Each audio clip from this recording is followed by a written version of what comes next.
The reason you are struggling financially.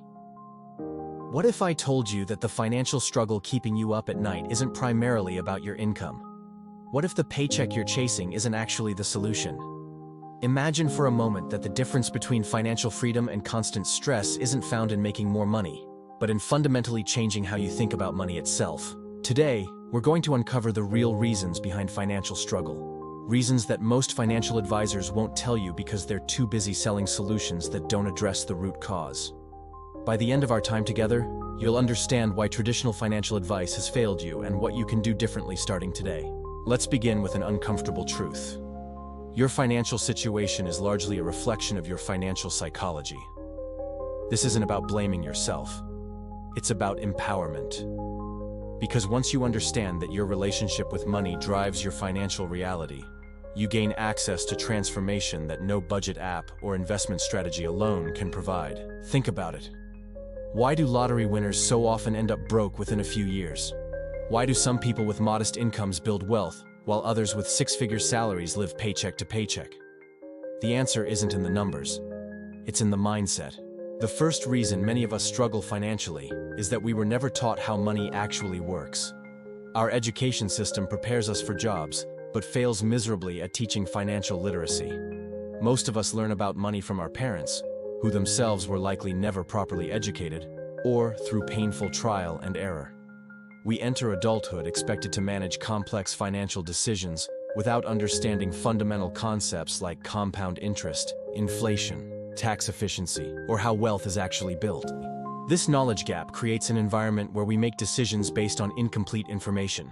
We follow conventional wisdom like, buy a house because renting is throwing money away, or get a stable job with benefits, without understanding whether these axioms actually serve our unique situation.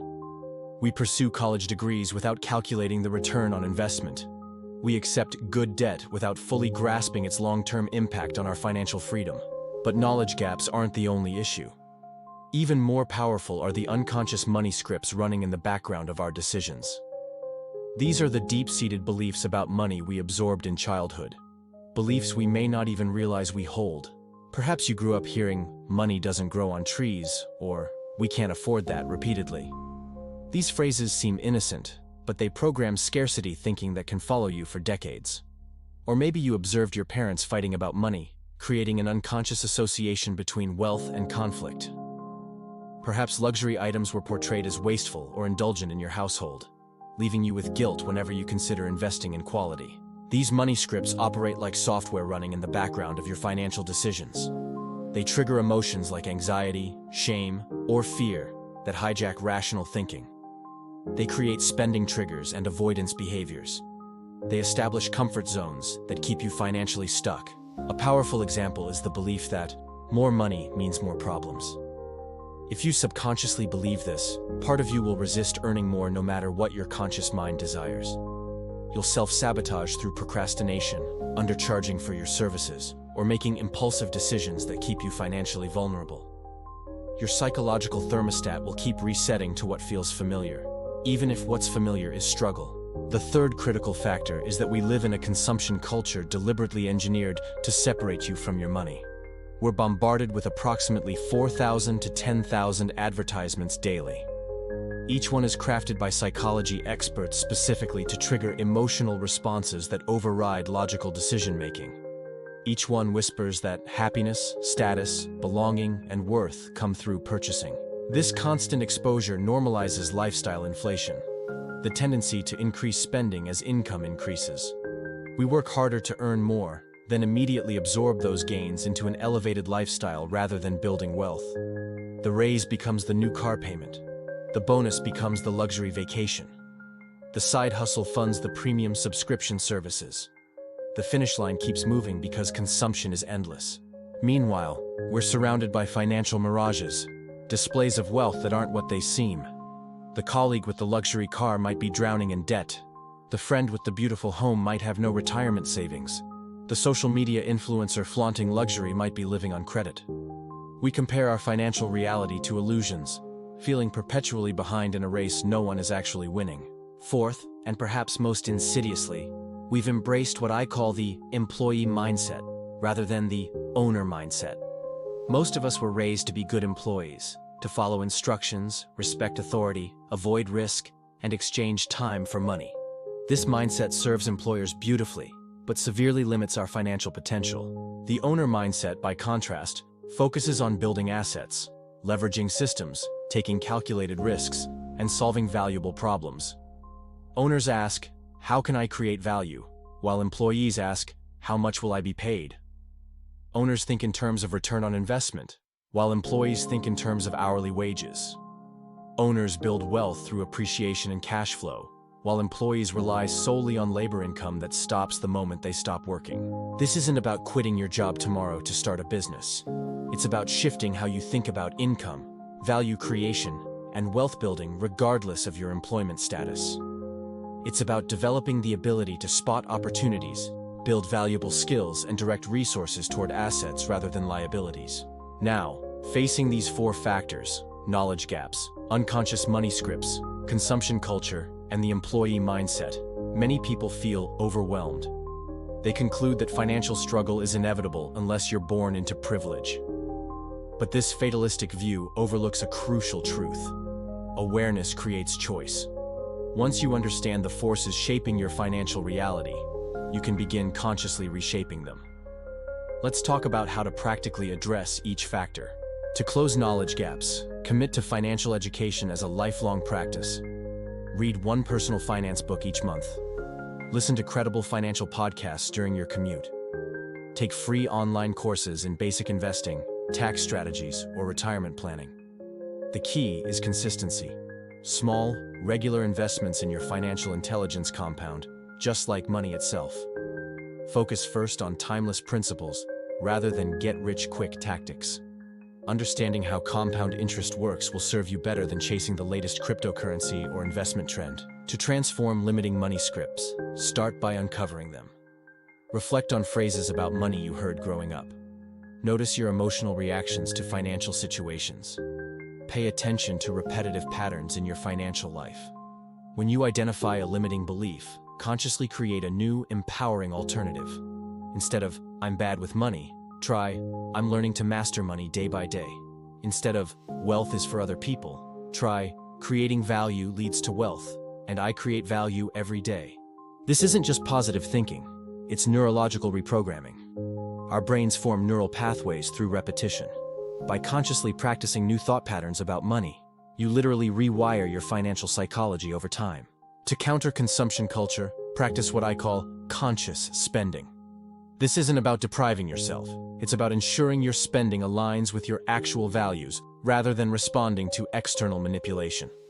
Before significant purchases, institute a 48-hour waiting period. Ask yourself, will this purchase bring me closer to financial freedom? Is this expenditure aligned with what I truly value? Am I buying this because I want it or because I was made to want it? Simultaneously, build a life rich in non-monetary wealth. Strong relationships, meaningful work, creative expression, physical health, and contribution to others. These sources of fulfillment are both free and priceless. They satisfy the same deep human needs that marketers exploit, making you less susceptible to consumption triggers. Finally, to develop the owner mindset, start thinking like an investor rather than just a consumer or employee. Every dollar you earn is a potential worker capable of generating more dollars when properly deployed. Begin asking better questions. How can I solve problems at scale? What assets can I build or acquire? How can I create multiple income streams? Where can I add unusual value? Start small. Perhaps it's investing 10% of your income in quality index funds. Maybe it's developing a marketable skill you can leverage beyond your day job. It could be identifying a problem you can solve through a side business. The specific path matters less than the fundamental shift from trading time for money to building assets that work for you. Throughout this process, remember that financial transformation is both an inner and outer journey. The practical steps of budgeting, saving, and investing matter, but they'll only stick if they're built on the foundation of a healthy money psychology. Technical knowledge without mindset change leads to temporary improvements at best. Mindset change without practical action remains merely theoretical. The good news is that small shifts compound dramatically over time. You don't need to revolutionize your entire financial life overnight. Start with one knowledge gap to close. Identify one limiting belief to transform. Practice conscious spending on one category of expenses. Take one small step toward building assets rather than just earning income. These seemingly minor changes, consistently applied, create financial momentum that builds upon itself. A small increase in your savings rate, sustained over years, can mean the difference between retirement struggle and retirement comfort. A slight shift in how you think about earning potential can open opportunities invisible to you before. A single decision to invest in your financial education can yield returns for decades. Most importantly, release the shame so commonly attached to financial struggles. Your current situation isn't a moral failing or personal defect. It's the natural outcome of powerful forces that have shaped your financial psychology and behavior. With awareness and consistent effort, these same forces can be redirected toward creating the financial reality you desire. The journey from financial stress to financial freedom isn't a straight line. You'll make mistakes. You'll face setbacks. You'll encounter resistance both external and internal. But with each conscious choice, each bit of knowledge gained, each limiting belief transformed, you reclaim a bit more of your financial power. Remember, the reason you're struggling financially isn't because you're not working hard enough. It's not because you don't deserve wealth. It's because you've been operating with financial software you didn't consciously choose and playing a game whose rules weren't explained to you. By upgrading your financial psychology and mastering the principles of wealth creation, you change the game entirely. Your financial transformation begins now with a simple choice. Will you continue operating on financial autopilot, or will you take conscious control of your financial destiny? The gap between where you are and where you want to be may seem vast, but it begins to close with a single step. Take that step today, and keep taking it tomorrow, and the day after that. Your future self will thank you for the freedom you've created. Freedom that begins not in your wallet, but in your mind.